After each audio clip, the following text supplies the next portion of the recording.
Erkaksan, xotining kamqon bo'lsa, butun hamma ro'zg'orni ko'tarib yurgan bo'lsa, sen ham erkakmisan, yurmaysanmi?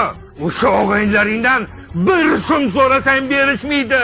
O'g'aylarim hammasi turib beradi menga. Yaxshi. Qani telefoningni ber. Qaysi og'ayning yaqin? Doniyor eng yaqini. Ha, Doniyor, ha? Men Asqarning otasiman. O'lim yosh tanlamas ekan. Sizga qo'ng'iroq qilayotganimning sababi hozir mablag' yo'q edi.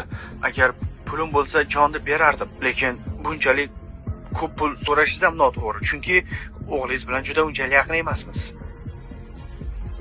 O'g'lim sizni eng yaqin do'stim deb telefonida saqlab qo'ygan ekan. Endi bu uning ishi. Agar o'g'lingizni janozasiga shunchalik pul topa olmasangiz, ana qabristonga borib iltimos qiling. Vaziyatingizni tushuntiring. Balki xayr ehson qilib, tekinga janoza o'qib dafn qilib berishar. Mayli bolam. Maslahatingiz uchun rahmat. Mayli, sog' bo'ling. Yaqin do'stingman deganni gapini eshitdingmi? To'g'risi. Undan bunaqa gap kutmagandim.